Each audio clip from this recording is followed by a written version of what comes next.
মানবে না যে নিশ্চয়ই হুজুর এটার নৌকা, এটা আওয়ামী লীগ, এটার সাথে বিএনপি, এটা বিএনপি নৌকা, এরা ধানের শীষ, নিশ্চয়ই এটা বিএনপির লোক। জোরে কোন ঠিক না ঠিক?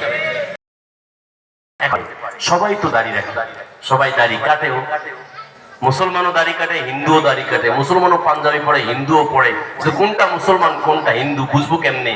বলে হ্যাঁ মাপকাঠি একটা আছে। নবী বলেন বাইনাল আবদি ও বাইনাল কুফরি তারকুস সালাত।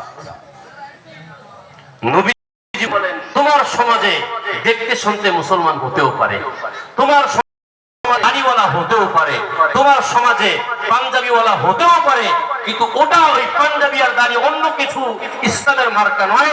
মুসলমানের মার্কা হলো যেই ব্যক্তি নামাজ পড়ে, যার সাথে মসজিদের সম্পর্ক, যার সাথে নামাজের সম্পর্ক, ওই ব্যক্তি হলো মুসলমান এবং মুমিন।